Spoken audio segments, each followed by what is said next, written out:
Ça fait tellement longtemps. Oh là là, attendez. Hello tout le monde. Ça va Kenny, tu te sens bien là? T'as repris les bonnes habitudes? Ouais. J'espère que vous allez bien. Je vous retrouve aujourd'hui dans cette nouvelle vidéo. Nous sommes le 23 mai 2019. Je suis désolée si vous entendez des bruits, mais c'est mes voisins qui font des travaux et tout, ça me gonfle. Soit ils font des travaux, soit le soir c'est fête, je sais pas, ils courent dans l'appart, ils font du trampoline sur leur lit, ils dansent à la Macarena, je sais pas trop. Mais voilà, il n'y a pas un jour où ils font pas de bruit. Donc on va composer avec, je vais tout recontextualiser. Par quoi commencer? J'habitais à Valence, si vous me suivez depuis un moment, vous savez qu'à l'époque j'habitais à Valence, donc dans la Drôme, le 26, tout ça. Je faisais mes études, j'ai fait 2 ans d'études, enfin 2 ans.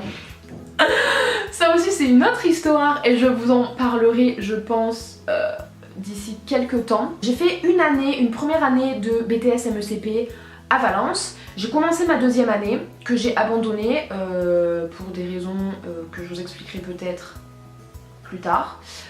Mais pour des raisons bien précises. En fait ça a été une accumulation de plein de choses et il y a eu l'apothéose qui a fait que j'ai dit je me casse. Donc du coup j'ai abandonné. Je devais quand même passer mon BTS, là ça a commencé il y a 3 semaines.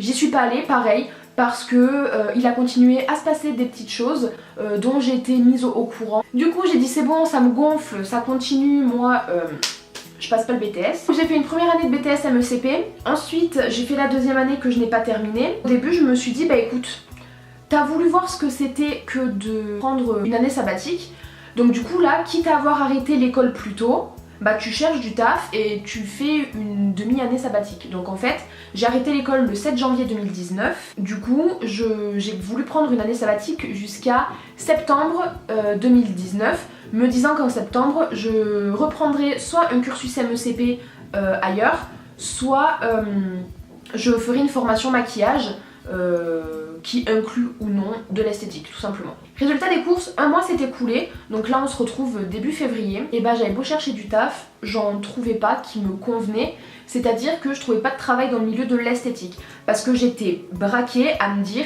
j'ai pas payé des 1000 et des 100, j'ai pas fait un cursus esthétique pour travailler dans un domaine complètement opposé de ce que moi je veux, donc j'étais très butée là-dessus. Donc pendant un mois j'ai bien profité, je suis bien sortie, j'ai bien fait la fête, j'ai vraiment profité. En fait en un mois j'ai l'impression que j'ai rattrapé 2 ans de vie étudiante en fait. Parce qu'il faut savoir que quand j'étais à l'école je sortais pas beaucoup, voire jamais, parce que je restais à bûcher mes cours, à essayer tant bien que mal de réviser parce que c'était un peu compliqué, on va pas se le cacher, j'avais jamais travaillé, j'avais des bonnes notes, et bah là il a fallu que je me mette au travail. Je sortais pas, en plus à l'époque j'avais un copain donc je sortais encore moins et en fait tout s'est passé très vite, c'est-à-dire que l'école ça n'allait plus, avec mon copain on s'est séparés, tout ça en fait qui ont fait que j'avais besoin de changer d'air. Du coup en février je suis partie une semaine en vacances chez mes grands frères et en discutant en voiture avec mon frère, le plus grand des deux, il m'a dit mais Lisa, pourquoi tu pars pas, enfin pourquoi tu viens pas ici? Parce que j'habitais à Valence, donc j'étais à 3 heures et quelques de mes frères, presque 4 heures, et quand j'étais chez mes parents j'étais à 3 heures de chez mes frères. Et là je me suis dit bah ouais de ouf en fait.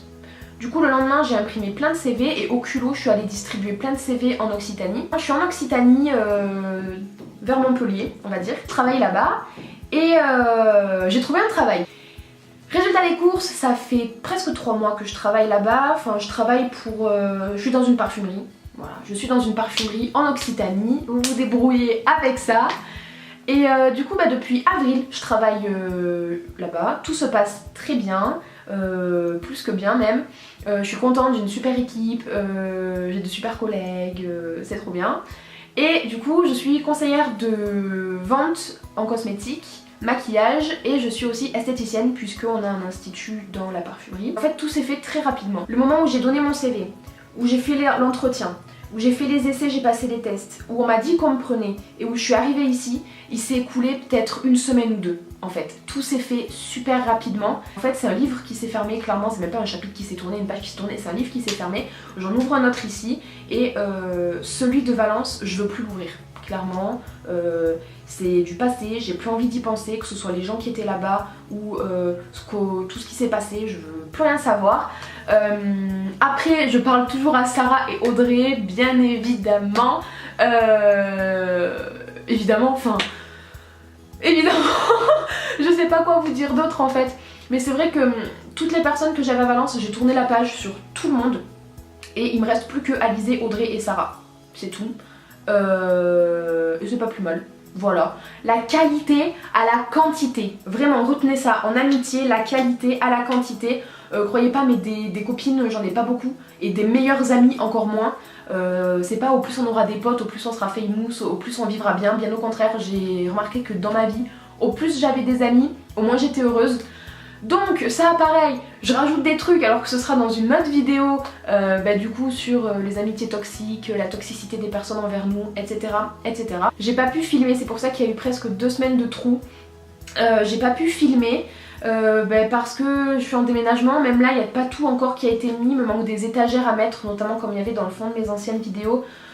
Il manque mes étagères à mettre, il manque mes cadres, et une fois que tous mes cadres, tous mes posters, toutes mes étagères et tout seront mises, là je pourrais vous faire pourquoi pas le room tour, je pourrais vous montrer un petit peu l'envers du décor et je pourrais enfin reprendre à filmer des vidéos parce que Dieu sait que ça me manque. Donc je pense que je vous ai tout dit, je vais vous laisser avec ça, j'espère vraiment que la vidéo va vous plaire.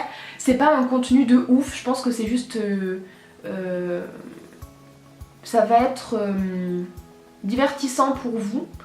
Et pour moi, ça va me permettre de garder une trace de cette période-là en fait. Pas oublier par quoi je suis passée, tout ça. Puis même pour vous, en fait, ça peut clairement vous montrer que quand on est dans un bad mood le plus total, dans le down du down, il y a toujours une remontée en fait derrière. Il y a toujours quelque chose de bien qui vous attend. Et parfois, on est obligé d'atteindre le plus bas pour au final atteindre le plus haut. Voilà. Pour ceux qui ont fait elle, le spleen est l'idéal. Merci, bonsoir. Donc voilà, j'espère vraiment que cette vidéo va vous plaire. En attendant, je vous fais de très gros bisous et je vous retrouve dans une prochaine vidéo.